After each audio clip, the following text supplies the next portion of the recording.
Honor and respect, honor and respect, honor and respect. Divine all blessed greetings and salutations. It is another edition of Revolutionary Hoodoo, New Orleans Voodoo Secrets and Recipes. Voodoo Hoodoo 101, powered by New Orleans International Vodou Day. With full hearts and deep reverence, we are honored to share the next evolution of this sacred gathering. New Orleans National Voodoo Day is now New Orleans International Voodoo Day. And this shift in name reflects a truth we have always carried, that Vodou is both deeply local and profoundly global. Rooted in the rich soil of New Orleans and held in the hands of our community, our work continues to center the vibrant traditions, practitioners, and spiritual leaders right here at home. At the same time, we move forward with the deep gratitude for the international ties that made Vodou in New Orleans possible. We walk in the footsteps of those who carry these sacred traditions across oceans, guided by the ancestors and shaped by generations of resistance, resilience, and ritual. This change is not a departure, it is a deepening, a fuller reflection of who we are and who we are becoming. We will continue to honor the local New Orleans Vodou community as the heart of this event while strengthening the sacred connections that stretch from Haiti to Benin and beyond. Thank you for continuing to grow with us and partnering with this powerful event. We certainly do appreciate your continued support, participation, volunteership, donations, and sponsorship by visiting us at www.vodouday.org, www.vodouday.org. And we certainly are appreciative of your continued participation in the live chat, as well as the various social media platforms for which we can be now viewed and heard. Greetings, Mambo Saliam. We certainly do appreciate you. Greetings and salutations, our beloved Daniel Neal. Thank you for continuing to show up and support. Britt Brack, greetings and salutations to you and yours, our beloved. We certainly do appreciate you and all of those who are out there in Facebook, LinkedIn, YouTube, Twitter X, Instagram. And I will be unmuting our beloved co-host momentarily, the beloved sister Toni Val Martinez, Elder Reggie, Green Soap, leader and founder of Shrine of the White Cloth, and our beloved Bianca Johnson Plessy. And tonight we have a very special guest and new co-host and new team member of NOIVD, Neg Mawon. We will be introducing and opening you all momentarily. But let me lay the foundation for tonight's discussion. We want to talk tonight about Legba and Ogun, from West Africa to Haiti and New Orleans. I want you to imagine a road that is older than maps, older than the names we give the continents. It is a road of iron and language, of rhythm and ritual, of hands that shape and hands that break. On that road walk two figures who are never merely figures. Legba, the gatekeeper, the one who opens and closes the way, and Ogun, the iron-hearted blacksmith, the warrior who clears paths with blade and hammer. Tonight, we will speak of them and through them, tracing their passage from the red earth of West Africa, across the Middle Passage, into the Americas, into Haiti, and into the bayous and streets of New Orleans.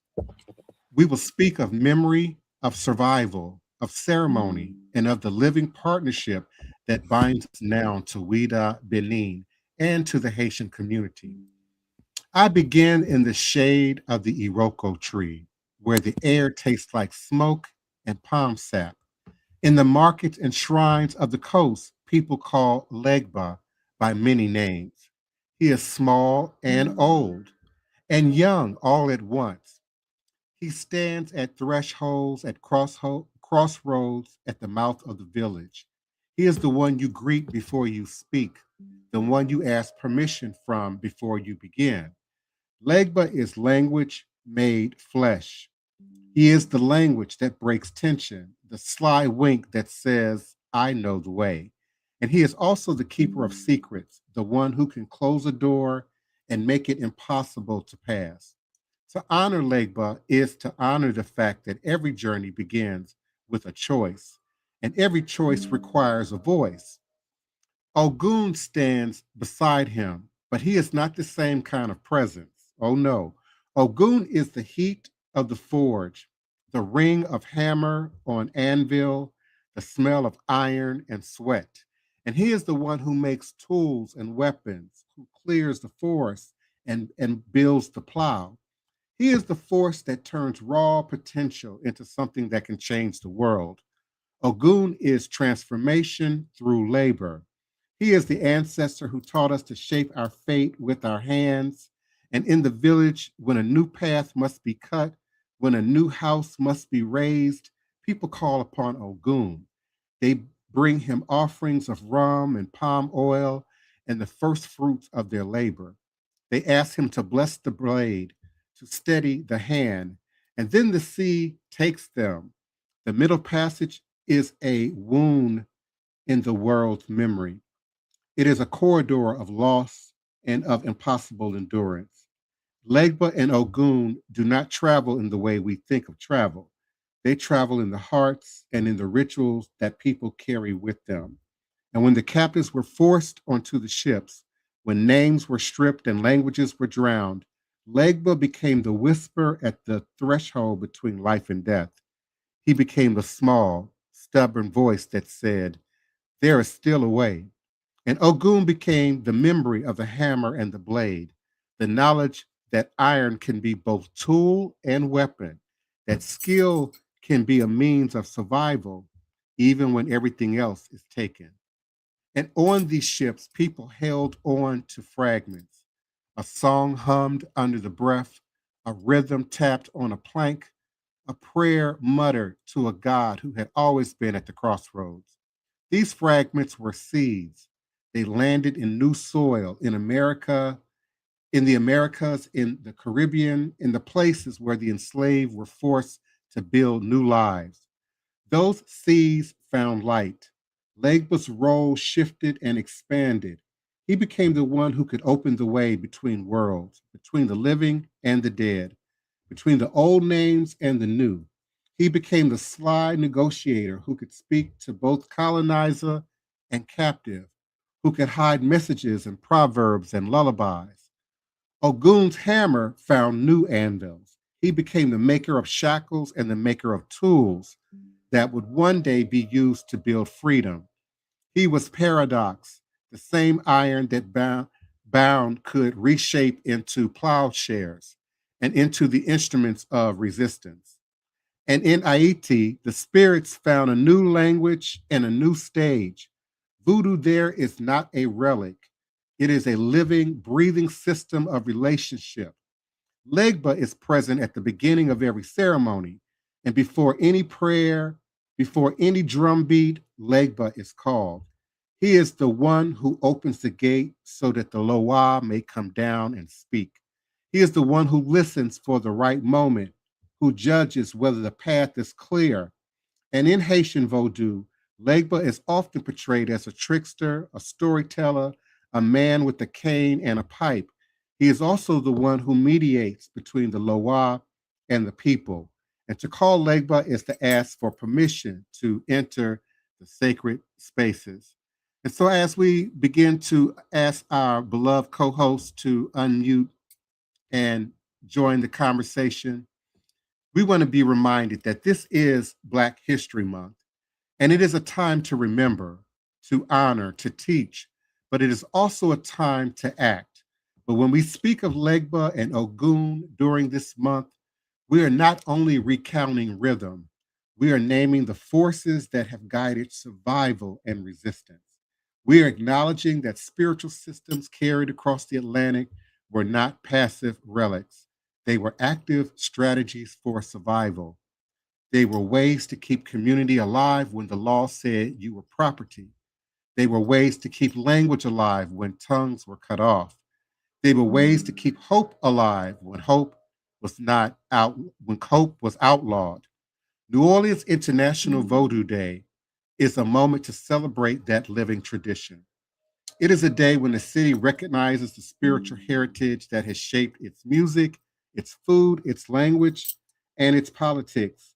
It is a day to honor the Loa who have walked these streets with us. It is a day to invite people into the conversation, to teach about the rituals and the ethics, to show how Vodou is not a spectacle, but a system of care. On that day, Legba is called first. He is the one who opens the way for learning. And Ogun is called to bless the tools of education and to protect who teach and to those who learn. And please do come in our beloved co-host, Queen Mother Sister Toni Val Martinez, our beloved Elder Reggie Green Soap, Bianca Johnson Plessy. Thank you for being with us. And we're going to introduce some and reintroduce to others the beloved Haitian practitioner and musician Neg Mawon. Greetings, everybody. How you doing? Hello, everyone. How are you doing? Yes, greetings, everyone. And in the listening audience. When I think about Ogun being the iron worker, I think about all the wrought iron designs we have in the city of New Orleans that grace our houses and our fences.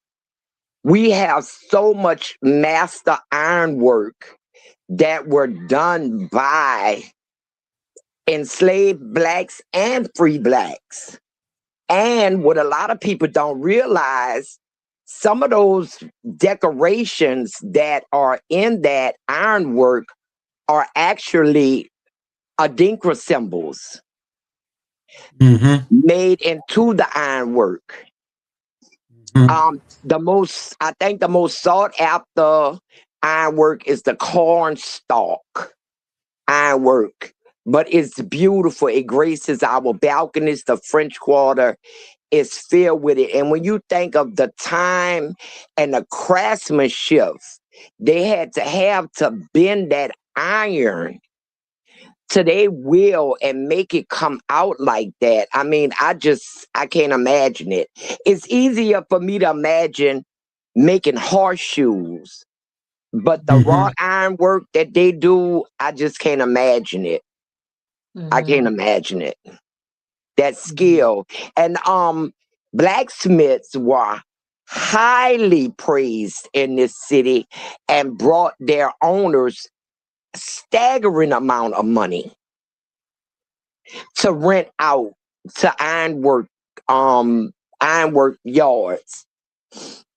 And that's what I always think about with Ogun.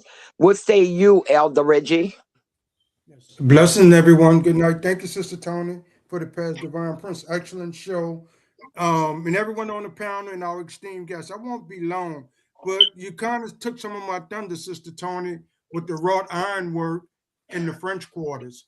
In order to make that work, back then they was using what's called an anvil to hammer out and a bellow, where you was getting the heat to get that temperature up to melt iron. Iron come from iron ore, which is a rock. It's like a rock that has to be melted down. So as I was being initiated into Ogun, I was being accepted into a secret society. In Oyo State, Nigeria, that secret society done all what we would call today the ironwork around. If there was axes or axes, knives, machetes, whatever had to be made, it would go through this secret iron society. And within that iron society, you had to know how to work the bellows. Like when you're taking two hands and you're pushing down, it's hard work. The heat is so intense. And so what you do, you invoke Ogun. And when this energy possesses you, you have the wherewithal to work with the bellows and the anvil to make the iron products. And I wanted to add that. And that's what Ogun is. It is part of a pantheon of other orishas and deities, but it also works as a secret society to get real work done in real time. Pass it on to others in the group, please. And when they work in those bellows, it reminds me of CPR when they breathe in, because the bellows shoot out air. It's like it's breathing life into that fire to turn that iron ore into whatever is being crafted. Correct, Sister Toni. Yes. I I've also like seen to know too bellows. that I've seen bellows. I like to note as well too that Ogun is one of the deities that made the transatlantic slave trade into the Americas. And landed in Brazil and Condable, certainly in Puerto Rico and Cuba in Santeria and Lucumi, and in Haiti. And tonight we have a special guest, Mawon, who's going to share Haitian Vodou and Ogu and Legba with us. Greetings to you, beloved Mawon. I will share our goal, and I would like to thank everyone, each and every one of you. So before I say anything, I like to sing a song and to the show. It says, "Yaloni ago ago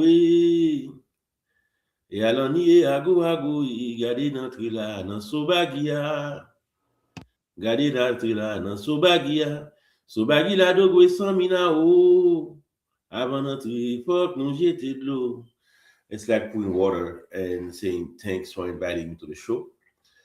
And interesting talking about Legba and Haitian Voodoo, we can refer to the first place in Haiti where Legba stayed even before our brothers and sisters were taken from Africa. It's a place called La Ville-au-Camp, which is in the northern part of Haiti. And it's a Deca. Deca, it's pretty much water.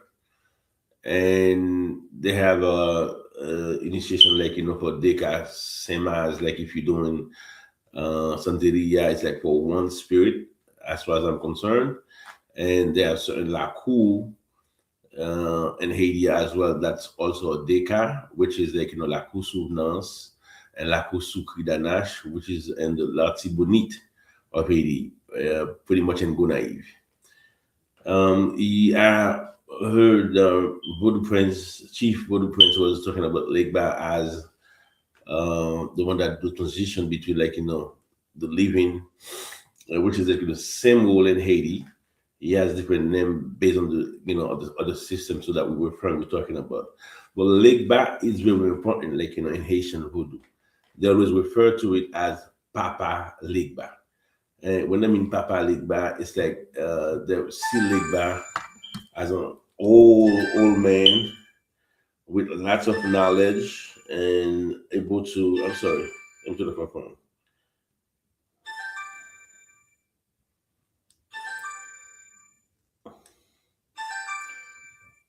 Yeah, I'm truly sorry about that. So they see Legba as an old man with lots of knowledge. He has different form, and when they're referring to Legba, there's so many Legba. There's Legba Jean-Client, Legba Cléonde, Vieux Legba, Legba Viezo. Some work with a cane, some work with crutches, some people held them, and they always see them and receive them by the gates. When you do the construction of a temple, what we call Baji, some people call them peristyle, there's from the foundation, and you have to do something for Legba, which is allow everything to go smoothly to do the transition between the invisible world and the visible world. And after you do the 4 elements, when you salute in Haitian Voodoo, if that's the only spirit, you have to go to the door, and you go with molasses, something sweet that brings all that invited every other spirit to come. And it's it's always the first spirit, the salute and Voodoo before they salute the drums. The drum is first, then you have Legba as a spirit. and Legba has different forms, as I said, like early and very respectful. Um, People, they don't have that many people that serve that spirit, because it's too pure. It's rare to see people married with Legba, unless it's really rare in Haitian Voodoo. Like people like you have Ogun, which is a very common spirit. But as far as Legba is very strict to its service, and it's very strict to the way people relate to him. He's a wise man with lots of knowledge and very respectful. Respectful.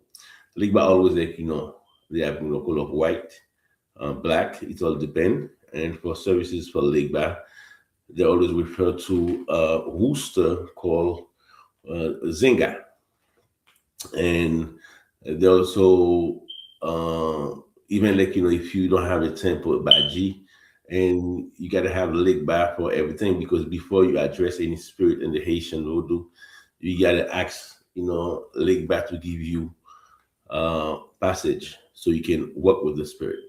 So usually they use something called makut. There's a difference between makut and jakut. Makut, it's a round it's really round, made up palm tree dries. It's called makut Legba. Usually it's hanging by the door, and so wherever you place your temple, your baji, and it must be there. Even going out, you can address if you're going to do anything. Let's say if you're going in the streets, if you're going out, you want protection, you can actually back to open all the gates for you, especially if you have difficulty in your life and you want gate to open. You can address a lake back for all all those purposes, as well as make things happen, open the path if you're on a journey, for instance. A lake back, it's a spirit to go to.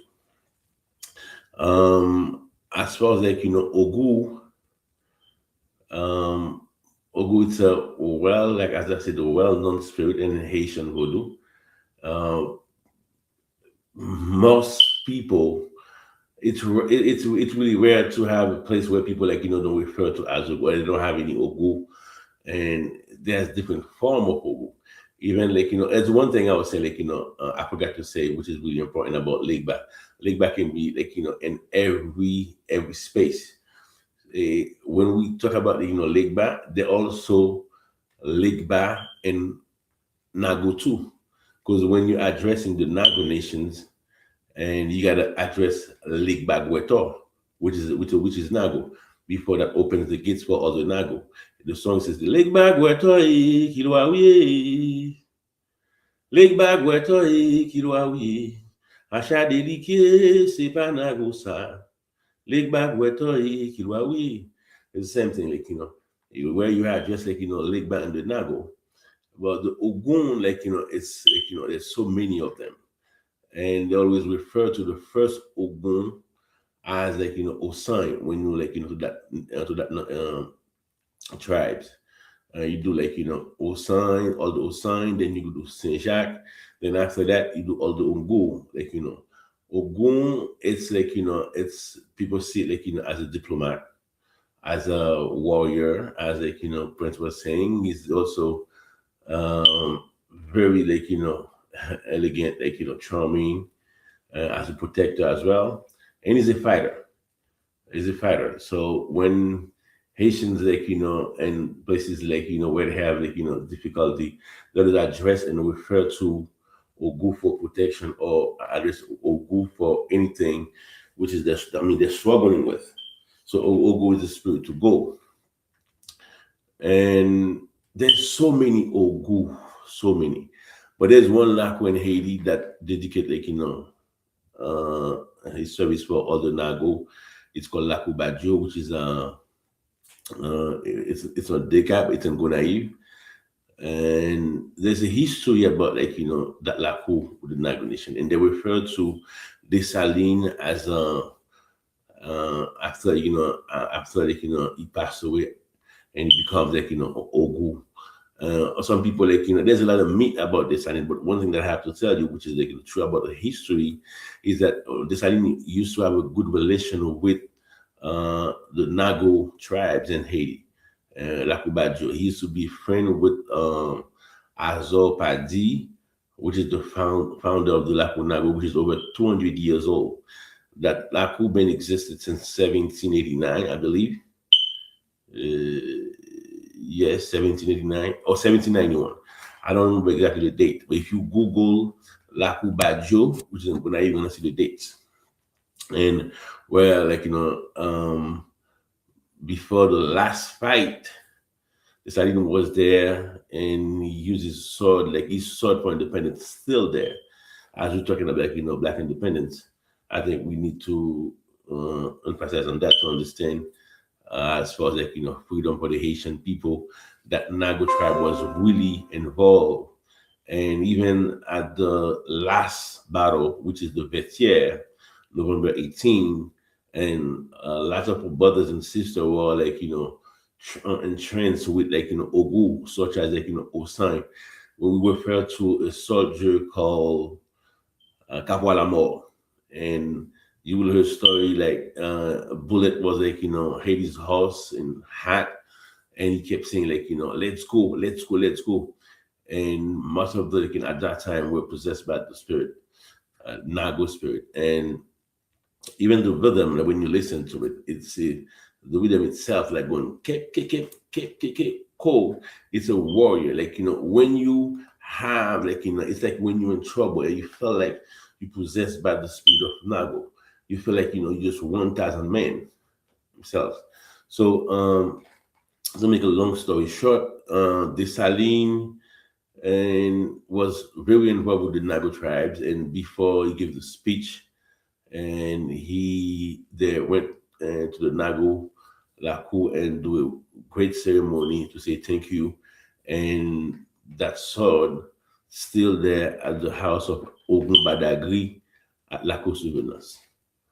And those refer to Nago as he has a red color, and there's Nago in all the elements. People always refer to Nago as a fire, as we were saying. It's always fire for real. But there's Nago in water as well too, because when we refer to Ogu Balenjo, which is water, is the one that they consider in the mythology of Voodoo that protected the battle or the sheep of Agwe, which is that it's considered to be fire and water, pretty much. And you also fire on earth and different different type of Ogu.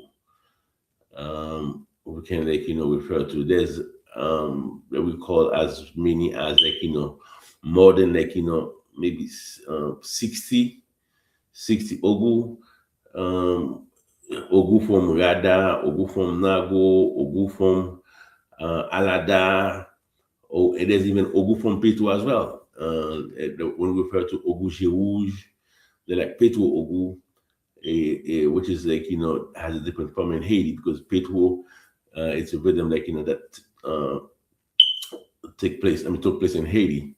It's not existed in Africa. There's no roots of the Petu rhythms with that. It's more with the secret society, secret places when we're referring to Bizango, Champwell, they can have as patron Roi, Ogu, Jerouge, and so forth. So pretty much. Yes, indeed. And we certainly do appreciate having Neg Mawon, scholar in the tradition, present with us tonight. And we're certainly welcome to entertain any questions or comments from our co-host as well as from the live chat. We do in producing and bringing forward New Orleans International Vodou Day, a collaboration between local New Orleans, Louisiana voodoo, West African, Ouida Benin voodoo, and Haitian voodoo, but it is a uniquely and distinctly Haitian voodoo demonstration that we bring forward on International Vodou Day each and every year. What say you, Bianca or Elder Reggie? I do have some I do have a question when we talk about Legba.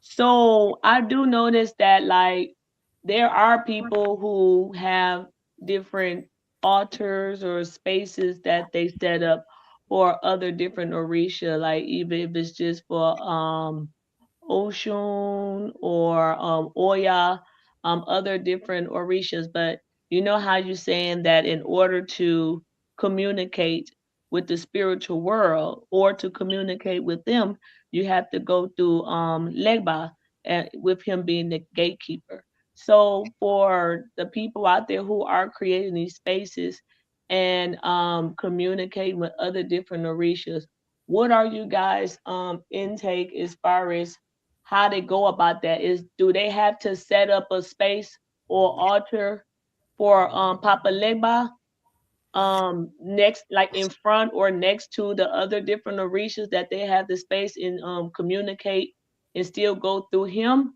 in order to communicate to the other orishas or the Yoruba deities that they have set up in their homes or in their temples or something? Or when they have it, do they just still pray or do different ceremonies to open up with Papa Legba before going to the altar and serving the other different orishas? In Haitian Voodoo, if you go to any temple, any houses, even the person has one room, you're always gonna see, look by the gates, and you're gonna see a small instrument, like it's called makut, is gonna be there. Or if it's a house, by the door, there's always Legba always there. So it's not placed in the altar next to all the work pretty much. And you're gonna see they have malices, they have other stuff, and that there for water. Some people will have a whole altar by the gates. They have torches, hat, whatever they have, whichever Legba they have. Because remember, there's so many Legba, and everyone has different forms. So even any ceremony, they will ask Legba to, as the gatekeeper to open the doors. And let's say such as Ogun as the patron noir, you might have an altar for Ogun or different Loa, whichever. And it's in a room someplace, or if it doesn't have a whole room for for a Jehovah. Jehovah, it's a sacred place for the Loa. They have small, as it could be a dresser, small thing. They call it Ogatwa. When it's really small, they have all the lois in there, whatever they have there, it's there. But Legba always by the gate or by the door. If you have a big yard, though, enough space, then you have it's always in front of the door. So whenever they salute Legba, that's the only law you have to go when you do the 4 elements. When I mean 4 elements, you do the 4 corners: east, west, north, east, west, and south, and you go by the gates. And telling and when you go by the gates, you're gonna see in Haitian Voodoo someone with the malices, as people salute, to do left and right, do the circle. The person with the malices is the first one to go and dropping all the malices all the way to the center post, all around it. That's making bringing all the other spirit aim, pretty much. Mawon, please let me get in and take a Sister Bianca, you asked the question. You used the Yoruba system, which is different than the Haitian system. So when you go through the Yoruba system and if you receive an initiation, there's an issue which is similar to Legba that you're going to receive within your initiation. And that particular issue, as you do your morning feedings and prayers to whatever orisha you receive, you always honor Eshu first. You always honor it first. And sort of like what Mawon was saying, once you receive that, you can remove your Eshu from the pot, and you can keep it at the foot of your door or at the gate of your house. You can definitely do it that way, but it is received through like an initiation to work with Eshu. You just can't come on your own accord and work with Eshu like that. Now they have a community Eshu, but there are shrine keepers and priests that's working the shrine. And you could go to that shrine because of the prayers and the feeding that they do, and you can petition Eshu for some things. That's how it works in the Yoruba system. Okay.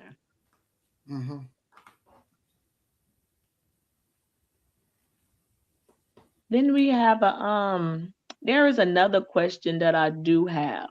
So I have heard there like some different, like there's a similar connection to them, but even though they're two different people, but there are a similar connection, but some people can kind of get them cross or misconfused. So I know that Legba is like, like you said, the gatekeeper. But for the crossroads and everything else, communication with the spiritual and the realm of the world. So but they also have Metcalfu. Metcalfu. I think it's Metcalfu or Kalfu. That is also over the crossroads, but like supposed to be a darker counterpart of Legba, but more on the controls of the shadow and the dark part. So what are the difference between those two of how people can get them confused? So the mythology in Haitian Voodoo, they said Legba and Metcalfu are brothers. And they said Legba is old, Metcalfu is the young version, like, beautiful. So whichever the story, but I can tell you, Carrefour is like, so it's on Petro. It's on Petro. It's a different form. It's a different version of like, Legba, because that Petro, as I said, not existed in Africa during slavery.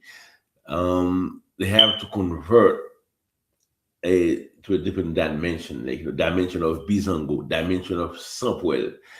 So even as you Freda, this is the dimension of Ezuli Dantor. It's a different forms, because like, the Legba attitude, attitude compared to Metcalfu will not be able to give like, justice to the slave. You understand? And Carrefour is they sit like, as a crossword with four corners.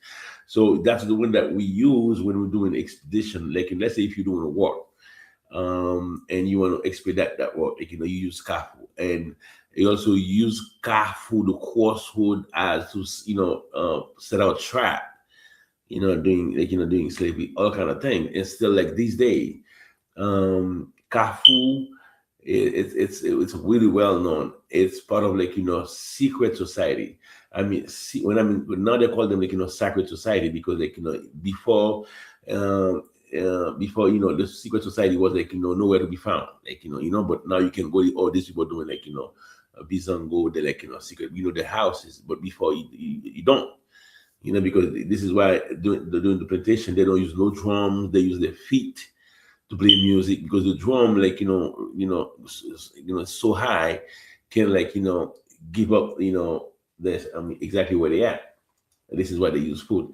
And Carrefour, in that sense, like, is like an extreme power, because you have like, different Legba from different places. Legba from the Benin, the Ewe people, like, from like, Nigeria, different system, and they give birth to all those like, playful spirit. They refer to like, as they still have the Grand Chemin, and you do the Legba in Petro. There's also Legba in Petro, which is in Rada. If you're doing the reglement, there's Legba, there's no Carrefour.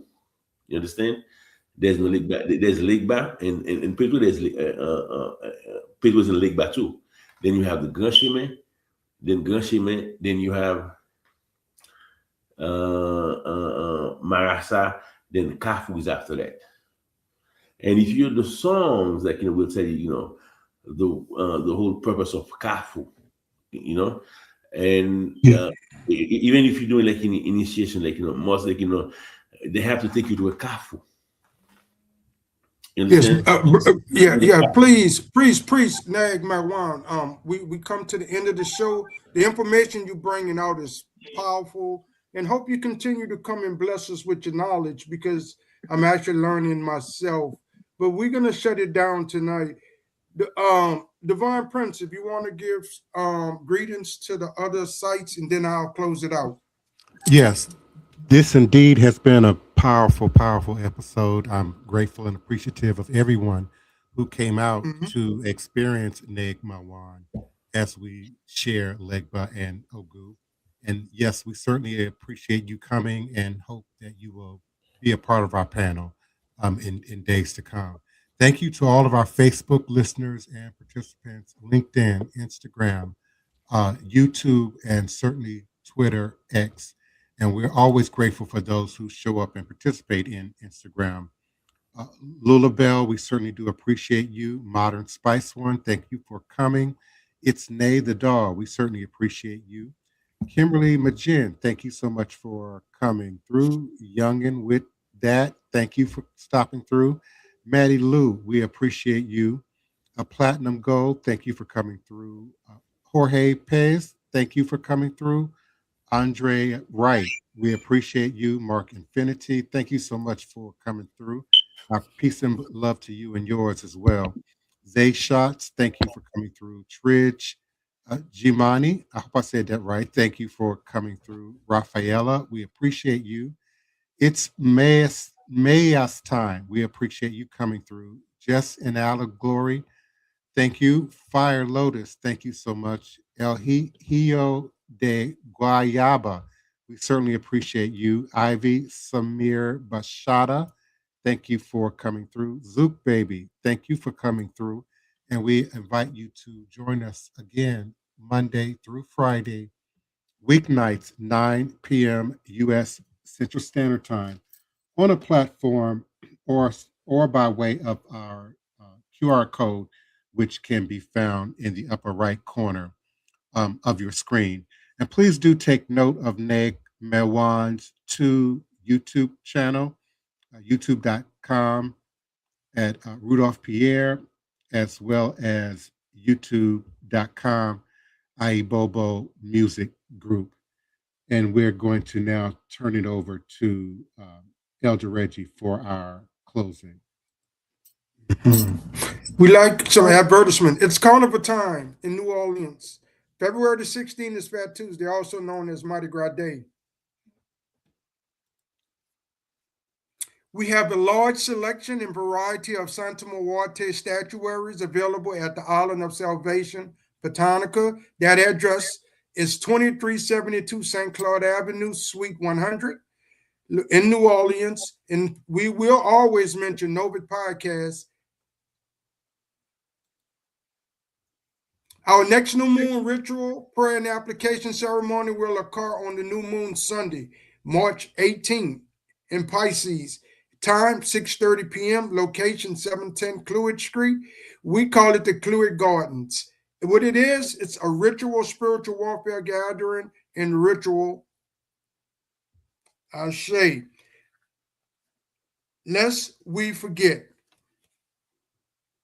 The spiritual medicine of voodoo brings healing and relief from the shackles of slavery that binds the master and the slave to the same chain of social division. With that, we always continue to have work to do. Ashe, ashe, ashe. Good night, everyone. We love you all, and we'll be back tomorrow night. Good night, everyone. Good night.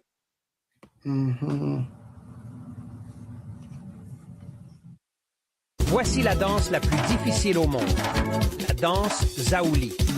Originaire de la Côte d'Ivoire, cette danse spectaculaire est une véritable merveille de la culture bourreau.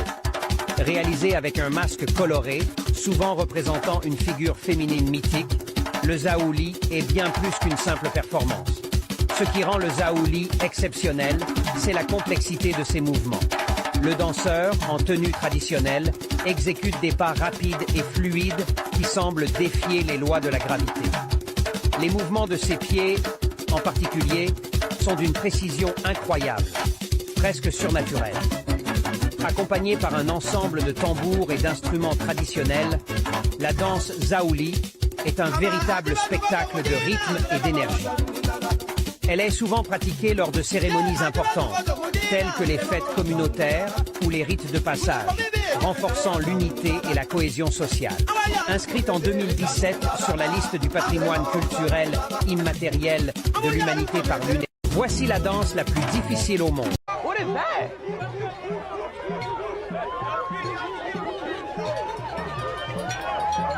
Child, what the hell is this? What is this? What the? What? Yo! Hey! Yo! Hey! Yo! Who is you? What the?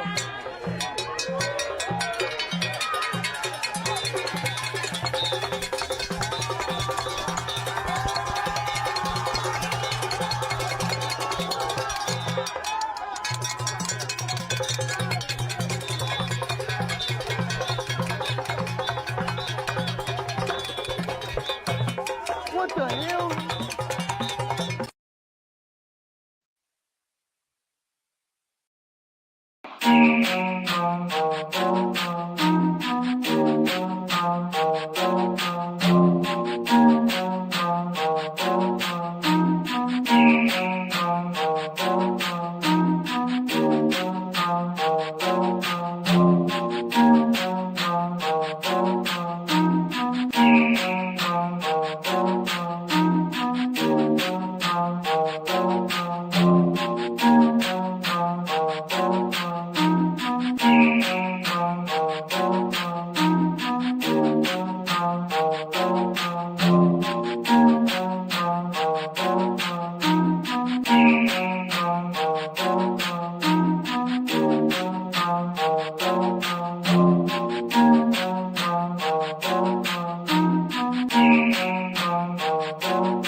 Please, allow me to show you something.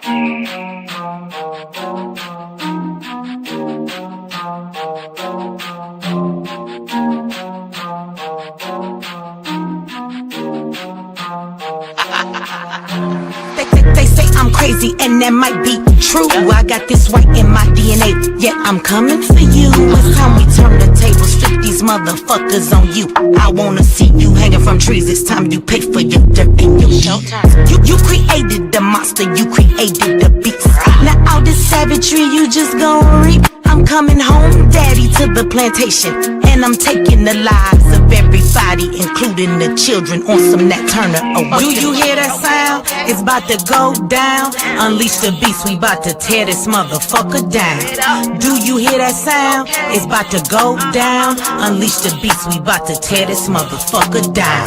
I met my girl Harriet at the gate. If you wanna know how she doing, yeah, she's straight. But she had one question: when we gon' get up? All that talking tough, yeah, we don't walk it tough. She got it locked and loaded, got that piece up on her side. She looked me in my eyes and said, "Meet you ready to ride?" Moving forward, you gotta use both eyes. Watch your front and watch your back. Keep your hands up on your gas. Do you hear that sound? It's about to go down. Unleash the beast, we about to tear this motherfucker down. Do you hear that sound? It's about to go down. Unleash the beast, we about to tear this motherfucker down. He sit at the table, but he don't order no bacon. He greet me in those words, Assalamu alaikum. Got them glasses on his face, and them waves in his head. He go by the name of Detroit Red. He looks me in my eye and says you only get one try. Know that your biggest opposition will come from the inside. I know you wanna love them all, but don't even try, because they'll smile up in your face while plotting your demise. Do you hear that sound? It's about to go down. Unleash the beast, we about to tear this motherfucker down. Do you hear that sound? It's about to go down. Unleash the beast, we about to tear this motherfucker down.